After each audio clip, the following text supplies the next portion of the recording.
chapter 3. Turn to your Bible there, grab a pen. We are going to do an expository verse-by-verse walk through 12 verses in James chapter 3. They're all high octane. And to set the stage, I need to tell you this. It was 5:29 in the morning. The sun had not yet risen in New Mexico, and the sky exploded, first with yellow, then with orange, and then with a gigantic red fireball heading into the air. And what happened is this: the atomic ball, which had been set off for the very first time, exploded. It was going 360 feet a second. It went up 30,000 feet into the air. What you're seeing here now is a video of the first atomic test bomb that was ever set off in the sky in New Mexico. Matter of fact, it was so hot, all that was left at the blast site because of the intense heat was literally green glass. I mean, it blew up everything. It actually was so hot, it melted the sand and turned it to glass. Now, what's interesting about that is this: 21 days later, that same power was harnessed and released in a bomb called Little Boy. It was put in one of our B-29 bombers, flown toward Japan, dropped on Hiroshima, and as the pilot flew away and looked back and saw what happened, Robert Lewis, the co-pilot of the Enola Gay, said, "My God, what have we done?" And the cockpit flew on in silence. 6 years later, the sky in Idaho lit up with that same nuclear power.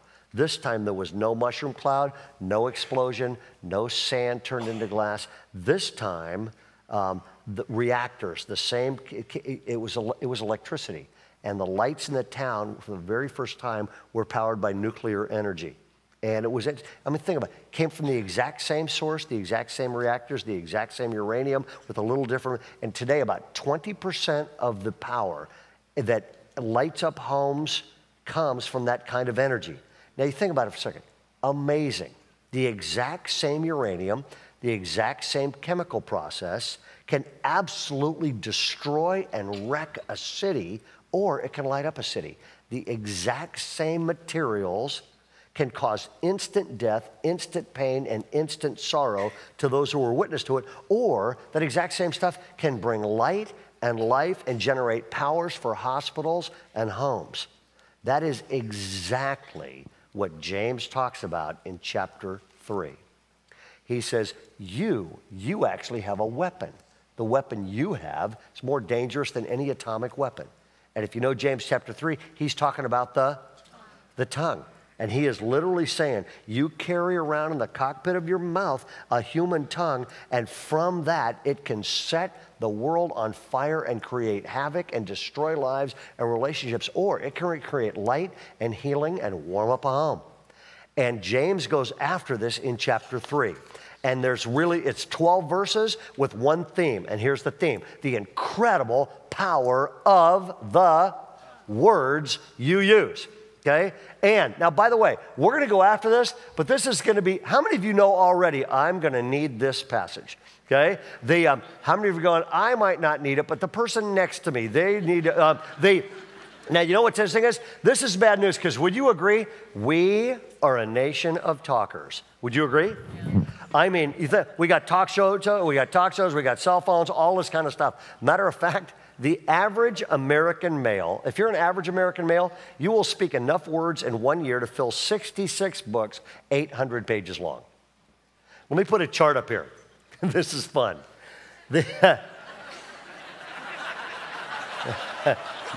Anybody kind of get an idea where this is going? The average American male speaks 20,000 words a day. Now, I'm just reporting the facts as I walk through this next one. You think it goes up or down? The average American female speaks 30,000 words a day. Some of you going, my husband never talks. No, by the time he's home, he's out of words, and you got 10,000 left, okay? It's kind of like the guy said, aren't you upset your wife always gets the last word? He goes, no, I'm just glad when she gets to it. Now, Verses 1 and 2 introduce the whole section. Okay, you all ready for this? Here we go. Verse 1, James says, not many of you should become teachers, my fellow believers, because you know we who teach will be judged more strictly. Okay, why is that? Because teachers talk a lot. Now, before you look at this and go, oh, this applies to Ray and not to me. Okay, I'm going to read a whole list of things, and if any one of these is true about you, I want you to raise your hand, okay? Are any of you in here, teachers in a classroom, or you've taught a Sunday school, or you teach a small group? How many of you have people underneath you at work? Do you supervise anybody? Are you mentors to anybody? Any of you mentors? Are any of you parents, or any of you grandparents, or any of you the oldest person in your house, and you have younger brothers and sisters? If any of those apply to you, raise your hand right now. Good. This verse is for you. You are in a teaching role, okay? Now, by the way, I also want to say this. A lot of people read this and go, not many of you should become teachers. And you go, oh, good. Then I don't have to pay attention to what James says about using my words. No, it does not say, this is important. It does not say there is a different standard for preachers than there is for people. What it says is it's the same standard. It's just people who teach and preach are going to be judged more strictly. Got it? So there's no difference between the language you use and the language I ought to use. Okay? It's just we're going to be, for example, okay? You may be going, oh man, I'm a football coach, I'm a Marine Corps drill, I'm at work, and I just dropped some F-bombs because I had to get their attention. You do that, you might be looked at weird. I do that, and I'm looking for a new job site. And I should be, wouldn't you agree? Okay? In other words, we got the same standard. You shouldn't be doing that at work, but if I do it, I'm judged more strictly. That make sense? Yeah. Now, that verse isn't bad enough. Verse 2. Verse 2 starts encouragingly. Circle the word all. We all stumble in many ways. The next time you meet an arrogant Christian that thinks they're better than the rest, you read them that. We all stumble in many ways. Matter of fact, the Bible literally teaches this. There's two kinds of people in the world. Imperfect people and Jesus. That's the only categories. And then he says this, we all stumble in many ways. And then he goes, but if anyone who is never at fault in what they say is able to keep their whole body in check. My greatest regrets are thinking, why'd I say that? Or why didn't I say that? Oh, yeah. And circle the word all. And some people never do learn to control their tongues. Now, is anybody else here wired? Just have the ability to say the wrong thing at the wrong time. Anybody else wired like this? Kind of like the stock boy working in the grocery store. And this lady had come up to him and said, is it possible to buy a half a head of lettuce? And he said, let me check. He rolls around, he rolls his eyes, and he walks toward the store manager, and he has no idea she's following her right behind him. And he gets the store manager without knowing there. He says to the store manager, he goes, this crazy old bat wants to buy half a head of lettuce. And then out of the corner of the eye, he sees her. And so he looks and says, and this fine lady would like to buy the other half. Okay?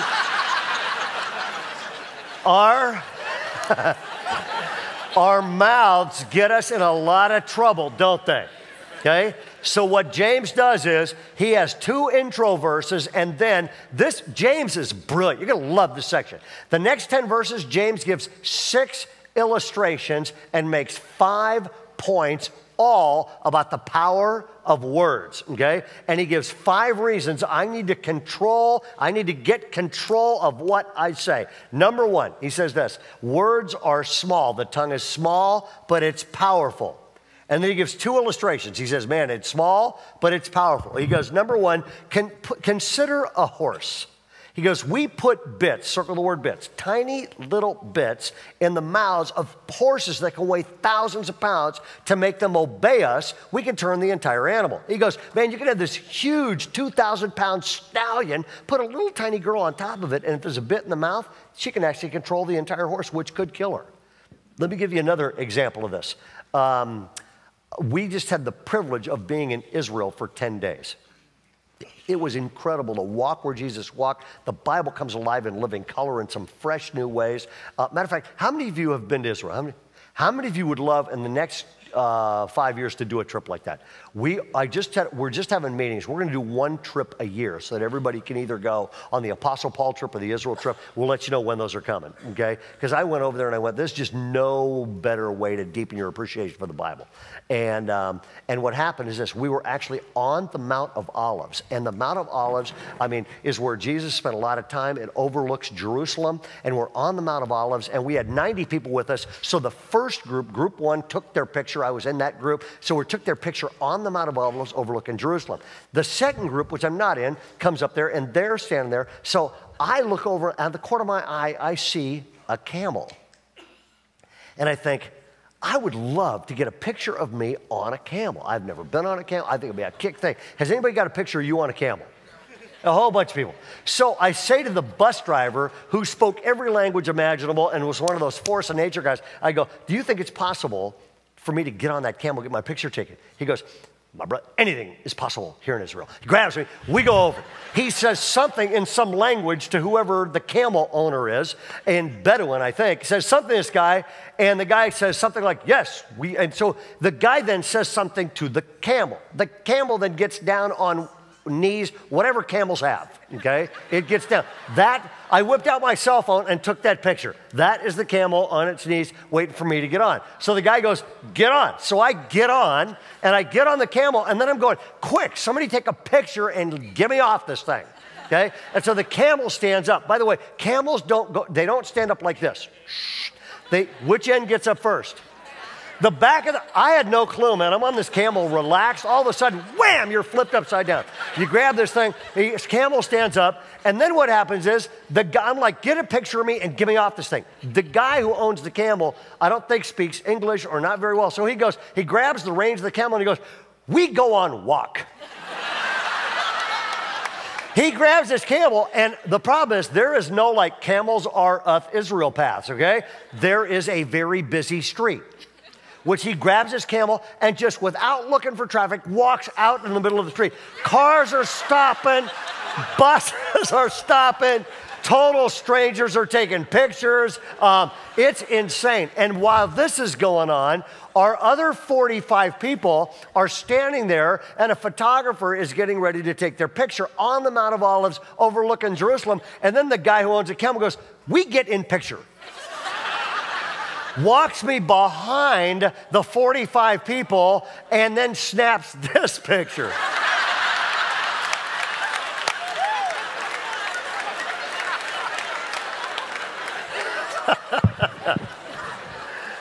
and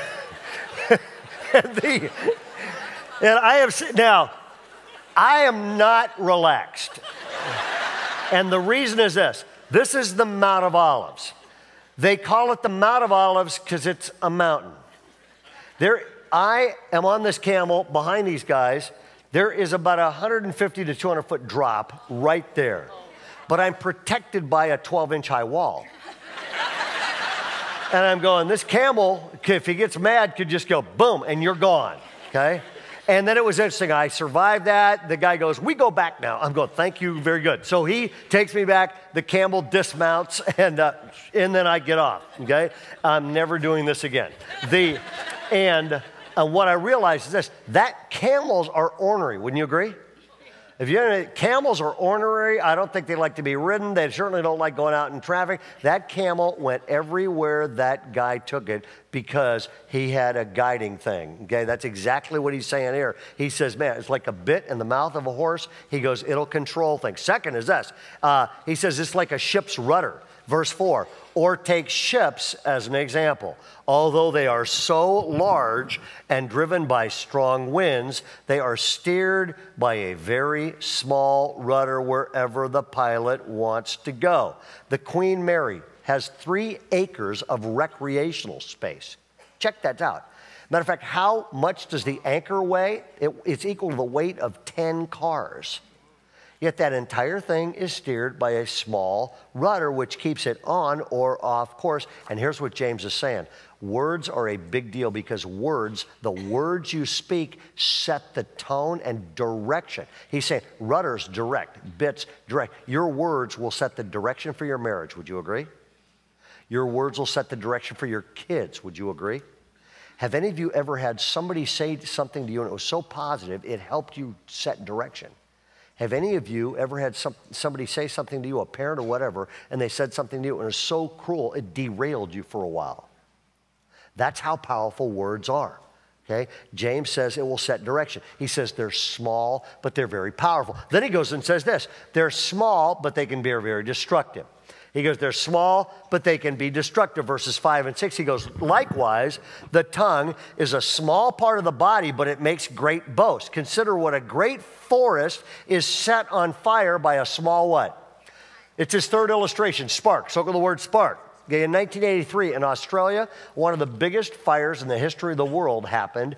Get this, it burned 600, not acres, it burned 600 square miles.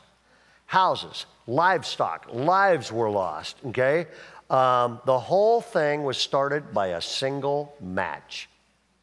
James then turns up the heat in the next verse when he says this, verse 6, the tongue is also a fire. Circle the word fire.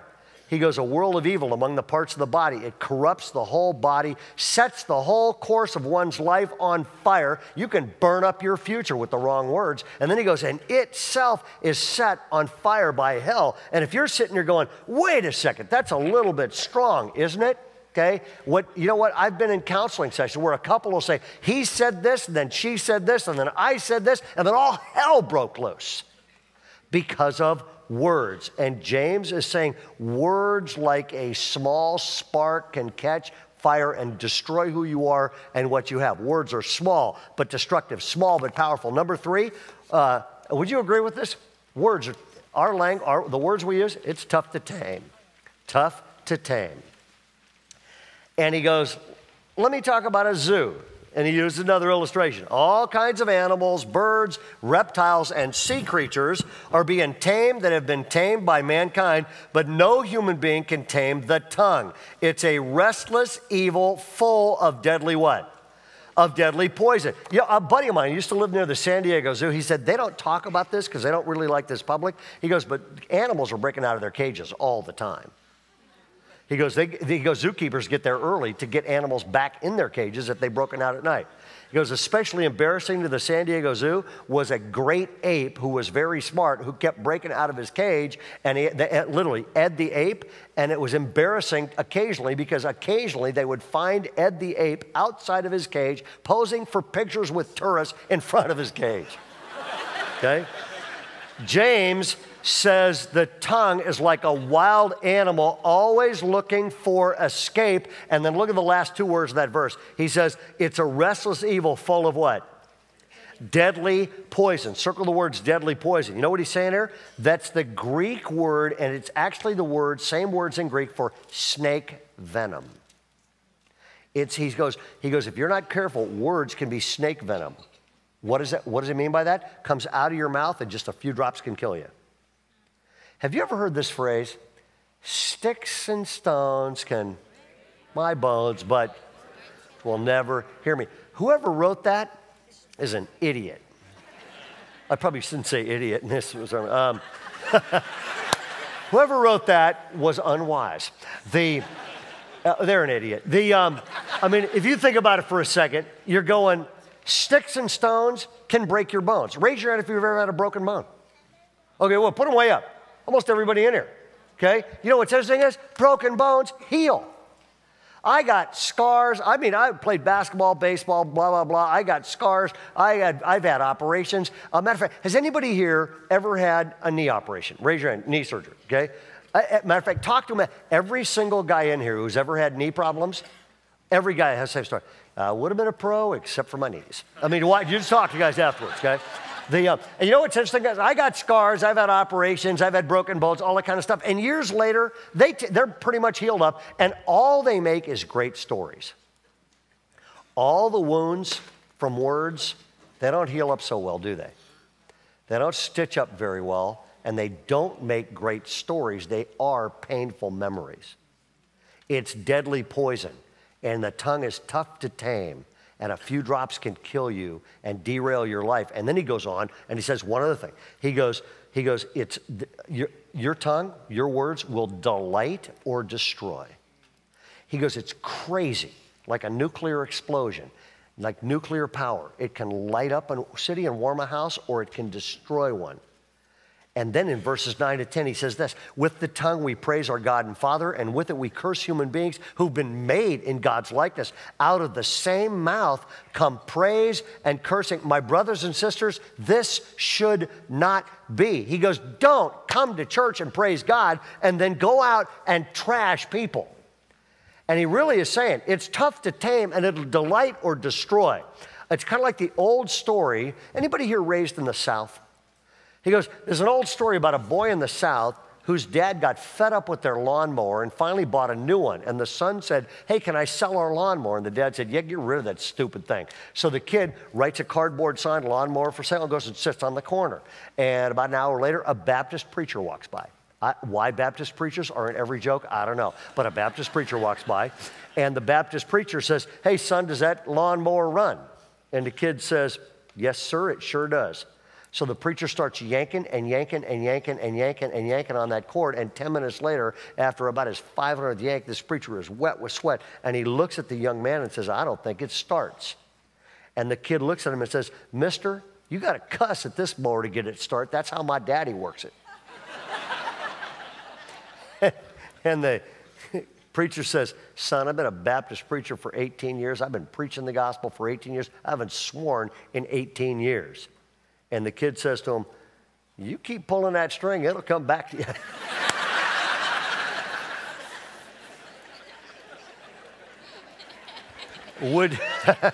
Think you'll get, some of you get that later. You know what's interesting is? That's how life works, doesn't it? I come to church, I praise God, then somebody pulls my string. Somebody yanks my chain. Somebody cuts in front of me in a Bayside parking lot. Praise the Lord. You're an idiot. And he goes, this shouldn't be how it works. By the way, it's stunning.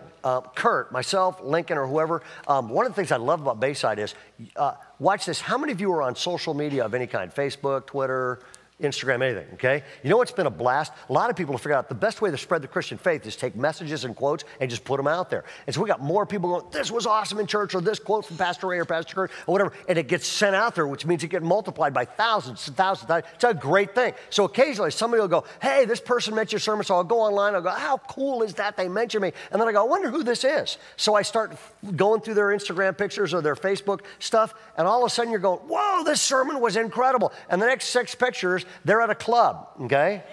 And gigantic 15 empty glasses in front of them. They're going, oh, this is awesome. I'm getting hammered, or I'm getting faded with my bros down here. And I'm going, great sermon, and now I'm getting plastered.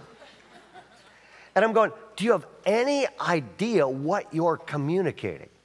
Do you have any idea? And I actually think America is getting fed up with people who go praise God at church and don't live like it anywhere else. And that's exactly what James is saying here. And by the way, before I move on, the 5th point's the most important, but what I've done is this. We do a series around here called Refuel. They're devotionals. How many of you get them? Okay? If you don't, here, it's going to go up on the screen right here. It's a free deal. We do 5-minute morning devotionals to lift your day every day. Matter of fact, your phone, bam, 7:01 in the morning, your phone will ring, and wham, it's a deal from us. A lot of our business guys listen to it on the way to work. And all you got to do is text Refuel to John 3:16. Text Refuel to 56316, and every morning at 7 in the morning, you'll hear from God every morning, okay? This page, I'm going to cover this week, 5 mornings, 5 times, okay? In other words, it's how can I get better control and how can I manage my mouth? And Monday, Tuesday, Wednesday, Thursday, I have a great story I'm going to tell you about a Marine Corps drill sergeant who became a Christian but came into church with all of his old language, kind of a cool thing. But here's, look up here for a second. I think if James had written the book of James in 2014, instead of just talking about the tongue, he would have talked about texting. Wouldn't you agree? Because most people these days spend more time talking with their thumbs than they do their mouth. And so I'll cover this in devotionals, but I want to cover 3 of them right now. Tips for smart texting. Okay? I know this is moving from preaching to meddling. Here we go. Number one is this: think before you respond. Think before you hit send. Just go, is this going to destroy or is it going to develop? Is this going to bless or this is going to blast? Okay? Do you really want that to be out there forever and ever and ever and ever? By the way, one of the things, I love Facebook, I love Instagram, and I love Twitter, and I love all of that kind of stuff because we hire a lot of people around here. We bring people in to work with teenagers all the time, and when somebody sends us an application, all we do, we check their Facebook, we check all of their social media, and I'm reading stuff, and I'm going, there is no way I want that person within 50 miles of our teenagers. Does that make sense? Okay, so think before you respond. Number two is this: if you can't say it in front of your spouse, don't say it. If you can't say it in front of your spouse, just don't say it. I also want to give you a texting rule. The problem with social media. A lot of great things about it. You can forward messages, share your faith, all this kind of stuff. Keep connected to people. The one downside is this: for the first time in human history, people have 24/7 access to you. Matter of fact, everybody, people you don't even know, people you don't even like, have 24/7 access to you. They have the same access to you as your family. This should not be. Does that make sense? And everybody that texts you or does anything to you expects you to get back to them instantly, don't they? Like somehow they can interrupt your marriage, interrupt your time with your kids, interrupt whatever you're doing, interrupt you, in other words, and demand you get back to them instantly. I think we need a new rule around here, like an 11th commandment. You do not have to text back just because somebody texted you. There are some people that should have 24/7 access to me, and hold your applause, I don't have time. My wife should have 24/7 access to me. My kids should have 24/7 access to me. A few close friends should have 24/7 access to me, and nobody else should have that kind of access or expect me to get back to them immediately. Does that make sense? Yeah. And the same thing's with you. I think that kind of thing is wrecking marriages, ruining homes, wrecking relationships, and does this make sense? I'll talk about that more in the devotional this week. Let me give you the sixth one down there. Here it is. Don't drink and drive, and don't text angry. Don't drink and drive, and don't text angry. Lots of people will say something on social media that they would never say face to face. What we tell people is this: man, if you're going to have a disagreement with somebody on our staff rule is this: have it face to face. That way healing can occur. Healing almost never occurs. Matter of fact, things get worse, not better, when you have a disagreement on social media, doesn't it? Okay? And by the way, I'll cover all of this week. If you want to be meddled with even more, tune in, okay? And back to number 5, to wrap this up, here we go. Words are small but powerful. Words are small but destructive. James says the tongue is tough to tame. It'll delight or destroy. And what he's saying is this: what's really going on is it'll reveal what's inside. Because all the tongue does is reveal what's really going on inside. James can consider the source. Can fresh water and salt water flow from the same spring? No. He goes then, here's another. Can a fig tree bear olives? The answer is no. Can a grapevine bear figs? No. Can a salt spring produce fresh water? No. James is saying what you say is basically revealing what's going on in the inside. I'll cover this week in our devotionals, but he's saying this: the root problem is this. If I have a problem with my words, I really have a heart problem, and it's worse than I thought. In other words, if I have a problem with my words, I really have a heart problem, because Jesus said in Matthew 12, for out of the overflow of the heart, the mouth speaks. If I have a problem with my tongue, it's much more serious than I think. I got a heart problem. And take a spiritual EKG. If words that come out of me are harsh, it means I've got a heart that is filled with anger. Okay? And that's how, he's basically going, that's how it's right. And matter of fact, maybe the best way to put it is this. Your words reveal who you really are. This was unbelievable. This was in the newspapers. You can't make this stuff up. Visitors to a zoo were outraged when the African lion they had come to see started barking instead of growling. The zoo staff couldn't afford a lion, so they just bought a dog, a Tibetan Mastiff, a very large dog as a lion, and then groomed him to look like a lion to try to fake it. Would you like to see a picture of this? Yeah. Unbelievable.